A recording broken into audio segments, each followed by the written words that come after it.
शिवसेना उद्धव बाळासाहेब ठाकरे पक्षाची पहिली उमेदवारी यादी जाहीर होताच मवियातली अंतर्गत धुसफूस चव्हाट्यावर आली आणि या निमित्तानं चर्चा रंगते महाविकास आघाडीत बिघाडी होण्याची। पाहूयात।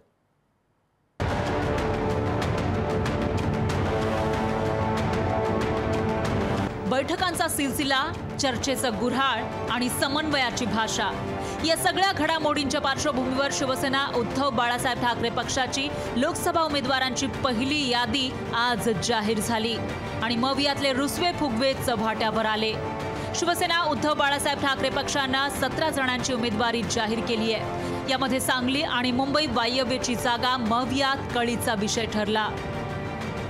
चर्चा सुरू असताना सांगलीची जागा परस्पर जाहीर करणं चुकीचं आहे। शिवसेना उद्धव बाळासाहेब ठाकरे पक्षानं आघाडी धर्म पाळायला हवा अशी प्रतिक्रिया काँग्रेसचे बाळासाहेब थोरात यांनी दिली। तर अजूनही वेळ गेलेली नाही, चर्चा करावी असा सल्लाही थोरातांनी दिला। सांगली त्यांनी जाहीर करणं किंवा मुंबईमधलं सुद्धा धारावी जे काही तो मतदारसंघ जाहीर करणं हे योग्य झालं नाही असं माझं मत आहे। त्यांनी असं जाहीर करायला नको होतं ज्यावेळेस आम्ही चर्चेमध्ये आहोत। नाही, आव्हान तर आमचं आहेच आहे, अजूनही काही वेळ गेलेली नाही, अजूनही एकत्र बसलं पाहिजे, मार्ग काढले पाहिजे। दरम्यान आम्ही आमच्या जिंकणाऱ्या काही जागा युतीचा धर्म पाळत सोडल्याची आठवण करून देत या सगळ्या नाराजीला खासदार संजय राऊत यांनीही जशास तसं उत्तर देत सांगलीचा विषयच आमच्यासाठी संपला असल्याचं सांगून टाकलंय।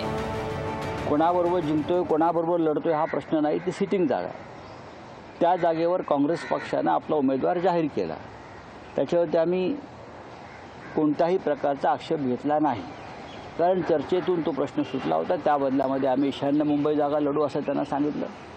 त्याच्यामुळे असं काय मला वाटत नाही पीडा आहे किंवा काय। सांगलीचं कोडं सुटत नसतानाच तिथं मुंबई वायव्य लोकसभा मतदारसंघात अमोल कीर्तिकरांना उमेदवारी जाहीर होताच संजय निरुपम यांनी मी अशा खिचडी चोराचं काम करणार नाही असं थेट जाहीर करत कीर्तिकरांविरोधात दंड थोपटले। जो खिचड़ी सप्लाई की गई थी उस खिचड़ी सप्लायर से उन्होंने दलाली खाई है, जिसकी छानबीन हो रही है, और ऐसे खिचड़ी चोर उम्मीदवार को शिवसेना ने हमारे सर पे थोपा है। हम इसका सरासर विरोध करते हैं। कम से कम मैं ऐसे खिचड़ी चोर उम्मीदवार के लिए काम नहीं करूंगा। पण आम्ही अमोल कीर्तिकरांच्या पाठीशी ठामपणे उभे आहोत। कोणत्याही परिस्थितीत उमेदवार बदलणार नाही हे राऊतांनी स्पष्ट करत नेत्यांच्या नाराजीला केराची टोपली दाखवली।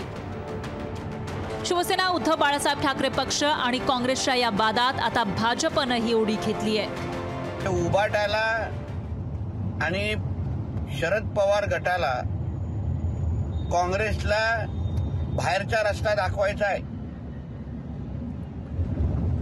मुंबईतल्या 6 मधल्या 4 जागा अगर उभाटात लढवत असेल तर काँग्रेसच्या हाती काय लागणार?